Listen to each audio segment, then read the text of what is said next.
And I tell them it feels strange to even say that number out loud. A lifetime dead, dead do. And yet, sometimes it feels like everything happened just yesterday. My hands are slower. Now my steps are careful. My eyes need more light. But my heart remembers every year's, every little voice that once filled this house. There was a time when this house felt too small, too alive, true, alive, school bag, shouted from the kitchen, Dad, I'm hungry. And I tell him, are you tired? And I tell loud, and this at, at our raw life, long hours, early mornings, loudest sound in the world. Because when I opened that front door and saw their faces, and I tell them, I didn't buy the things I wanted. I told myself later, bigger. And I was proud of that. Oh, I was proud to be needed. Years passed. I was happy, truly happy. I gave them everything I could. At first, they visited every weekend. The house came alive again. Louder sound in the kitchen. I would make their favorite tea. We would talk about old memories. I would remind them of the silly things that as children, then weekends became busy. Dad, work is crazy this week. Dad, next week for sure. Next week didn't know how come. Phone calls became shorter, visits became fewer, message retraced. Conversations. I never complain on the phone. I always said, I'm fine. Don't worry about me. Take care of yourself. And I meant it. But something changed the day I turned 85, made my own tea. I even shaved carefully. I ironed my shirt. I don't know why. Maybe I was hoping for a surprise. The phone rang. We're so sorry. We can't come today. Each one called, but no one came. That was the day I understood something, not just physically alone in this quiet house, but alone in a deeper way and doesn't leave. I walked through the house, the sound in the world, and the clock ticking on the wall sounded louder than usual. Hard, I opened an old drawer and took out photos. I'll buy pictures of little hands holding mine, first day of school, birthday cakes with missing teeth, smiles, family vacations. In one picture, I'm teaching them how to ride in the world. And still here, the that night I couldn't sleep. I lay in bed staring at the ceiling, and for the first time I allowed myself to ask a painful question. Was I only important when I was needed school fees, pay, when they needed advice, when they needed protection? Now that they have their own lives, their own responsibilities, and I tell them it's a dangerous place, that question. It can make you bitter. It can make you angry. It can turn love into resentment. I gave them everything. How could they not find? But then another thought came quietly. They are just busy living the life I worked so hard. I built strong winds for them and strong. For months I had been waiting for footsteps in the hallway, waiting for love. And I realized something that changed everything. I had stopped living. I wasn't living anymore. I was waiting every Friday. I would shave just in case. Every Saturday, I would sit near the window. Every shrunk to a front door. And I tell them, at 85 years old, lying awake in the dark, I can cry. I can complain. I can complain. I can complain. I can do something. I, as myself alive, I went to the mirror. I looked at the wrinkles, the tired eyes. 85 does not mean invisible. 85 does not mean useless. I went to an old cabinet and pulled out something I hadn't touched in years, a notebook. Inside it were pages of thought, reflections, small stories I had forgotten that I loved to write. I had forgotten that I loved to talk to people, to listen, to share. Somewhere along the way, I became only a provider, only a father. I was a person. That morning, I opened the front door. The air felt different, fresher, almost like it was waiting for me for the first time in a long time. I wasn't stepping outside to buy groceries. That sound in the world. And that small step, that symbol, act of opening the door for myself changed everything. When I stepped outside that morning, I didn't have a grand plan. I didn't have a dramatic goal. I just knew one thing. I refused to go back to that chair by the window. The sun felt weird. Then I remembered. Or maybe I was just paying attention for the first time in years. I walked slowly, carefully, but with purpose, not because I was done feeling weak.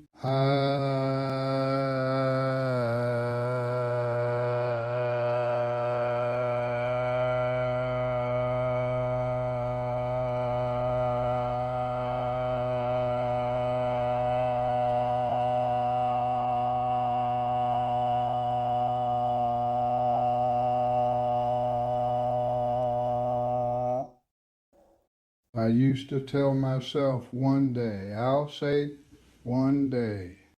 That day, 5-5, I sat on a wooden bench. There were children playing, young parents, a few old men like me sitting quietly, feeding. Life was happening all around me. It had always been happening. I just wasn't part of it. In Mo, Albert, I had removed myself from it. No one knew I was lonely. No one knew my children had stopped visiting. To the world, I was just an old man, enjoying the sun, and that gave me an unexpected kind of freedom. I didn't have to justify my silence. I didn't have to justify my silence. I could choose who I wanted. little boy's ball rolled near my feet. He ran toward me, slightly nervous, and said, "Sir, can you pass it?" I picked up the ball and threw it back. He smiled, a simple smile, and simple smile, a simple smile, and world. That afternoon, instead of going straight home, I walked to a near community center. I had never been inside before. On the door, there was a small poster, weekly gathering, all welcome. I stood there for a moment, arguing with myself, you too old, you won't know anyone. It will be awkward. But then another voice spoke. What do you have to lose? So I opened the door and I tell them, some middle-aged, a few older than me. They were sitting in a circle, talking and laughing. And there was an empty chair, and that empty chair felt laughed as tell quietly. For the first few minutes, I just listened. They were discussing books, sharing thoughts, telling small stories about their week. Nothing extraordinary, just human connection. When it was my turn to speak, I hesitated. My voice felt rusty, like it hadn't been used properly in years. I'm 85, and I tell me with warmth. One man said, "You just did." That evening, I walked home differently. My steps were still slow. Body was still old, but my mind felt away for the first time in another without being someone's responsibility. I was just me over the next few weeks. I kept going back. Stories from my life about hard work, about Nick's. Um, People listen, really listen. After one session, a young man stayed behind. I wish my father would talk to me the way you talk. And I tell him the empty rooms. Instead, at my table and wrote. I wrote about loneliness, about aging, about love that doesn't always return in the way you expect. I didn't write. One evening I made a decision that surprised even me. I stopped calling my children. First, not out of anger, not as punishment, but because I realized something important. Love should be given freely, not chased desperately. If they called, I answered with warmth. If they didn't know, I didn't let it define my day. Instead of measuring, my phone rang. I measured it by how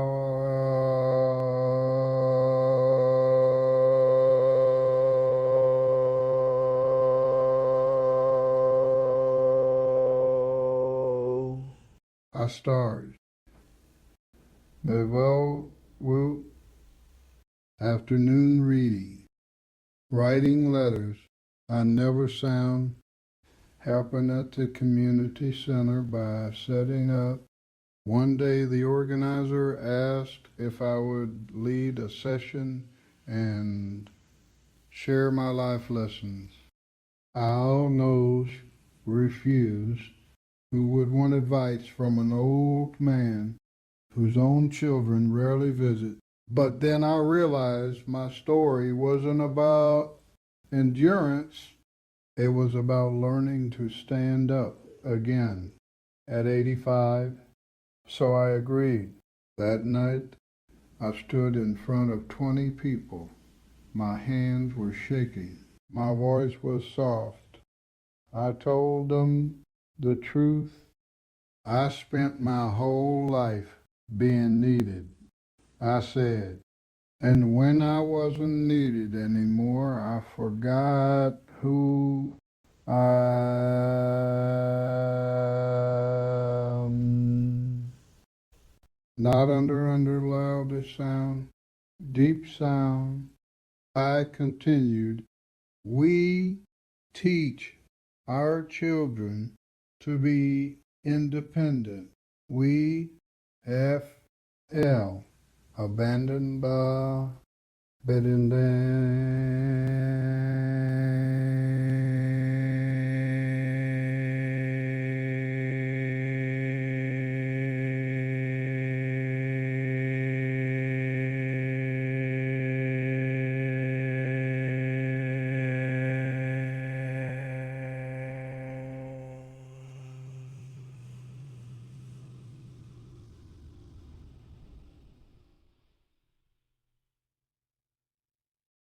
and I tell them, we make them our entire world so we don't have to build one for ourselves.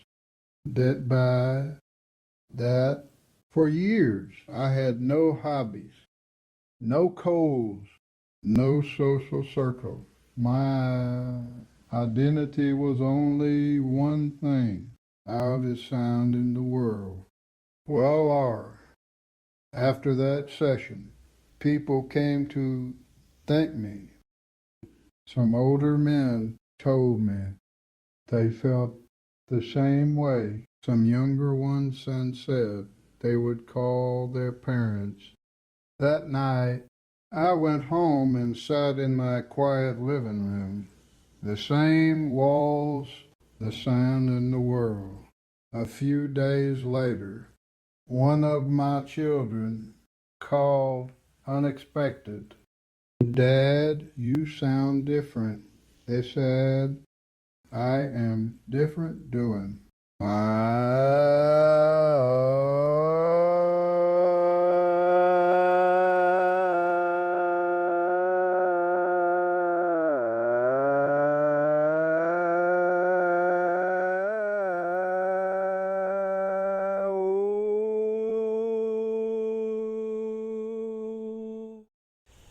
Was it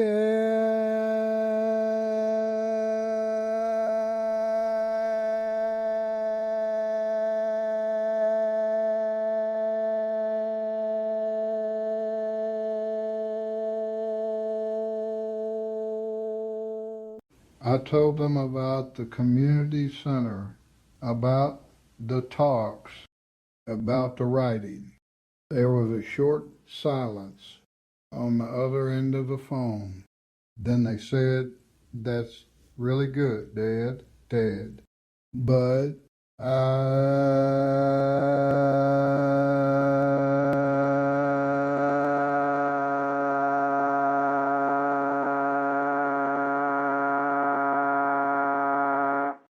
knew something had shifted, not in them and me, because when you stop waiting for people to fill your life and start filling it yourself, something powerful, and I tell him, the love,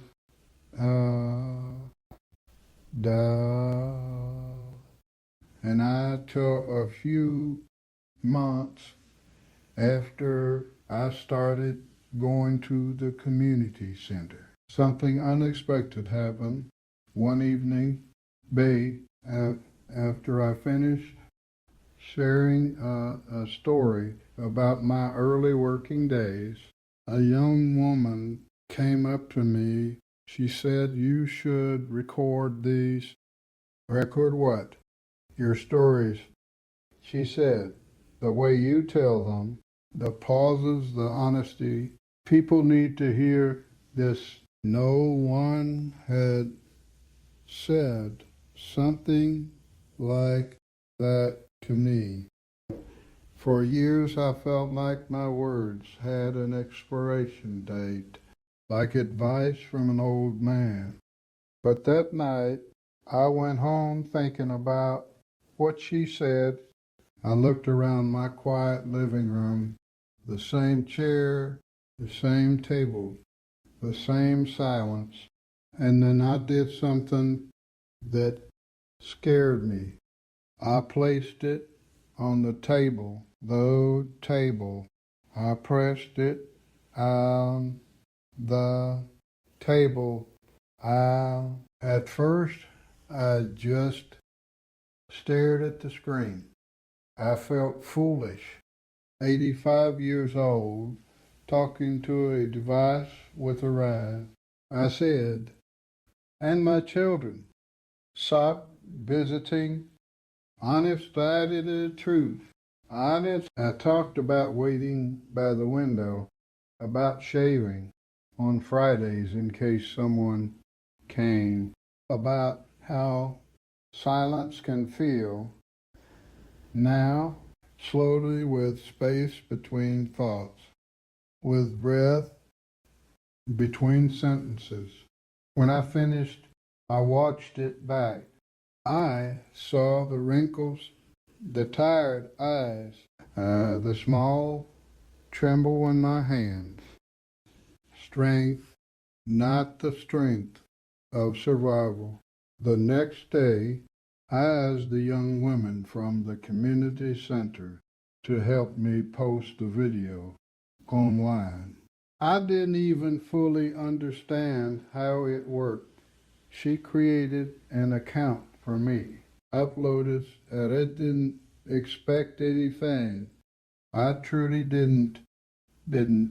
I tell world, watch it, maybe just the people from the community center. But within days, hundreds had. Why? Message started coming in. I'm going to see him this weekend. My mother lives alone. Thank you for reminding me. Your words help me. I sound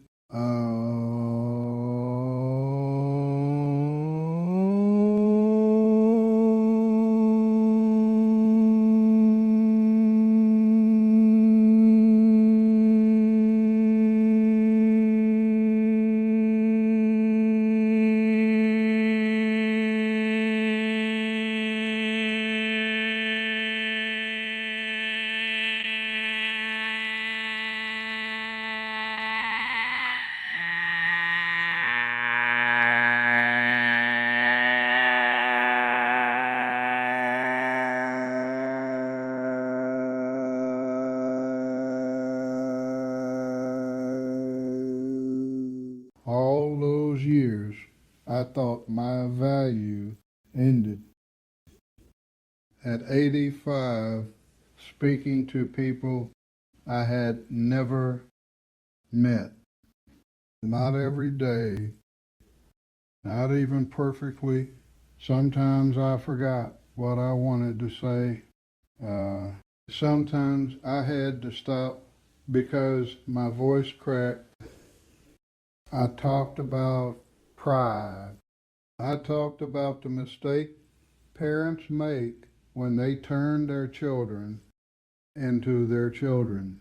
And I talked about responsibility, not just children toward parents, but parents' responsibility toward themselves. And one video, I said something that surprised even me. If you're waiting for your children to make you happy, you are giving them a job that was never theirs. That line traveled far. More messages, some angry, some grateful, some heartbroken, but the most important change wasn't online. It was at home. One Sunday afternoon, There was a knock on my door, not a phone call, not a message. A knock. When I opened it, one of my children stood there, and I tell him, I saw him gently. You didn't ask?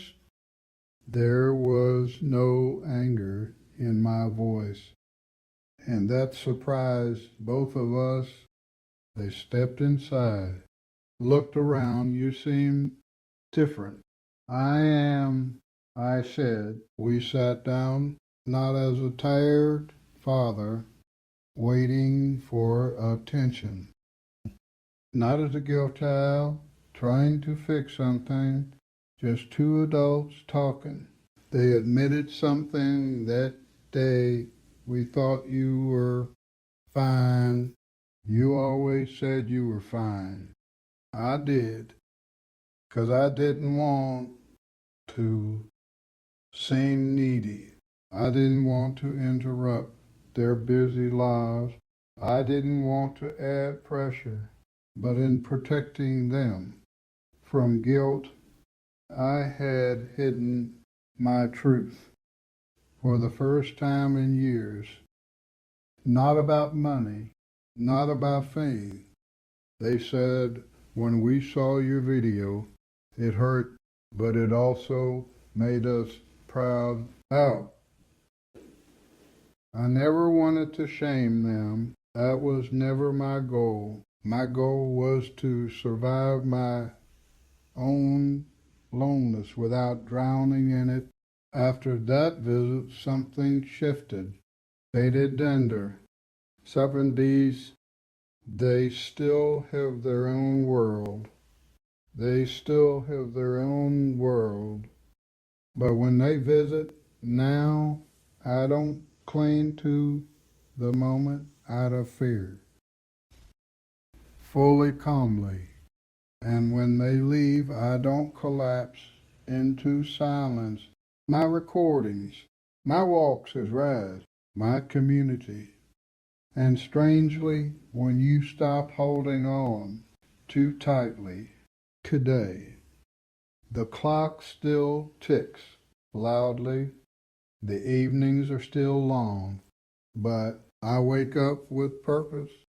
I speak with intention, but as a man who chose to begin again when it would have been easier to give up.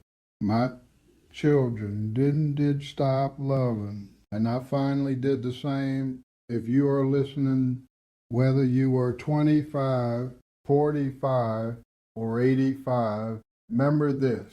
Do not build a life where your happiness depends. Build a life where even in silence, you are enough. My kids stopped visiting myself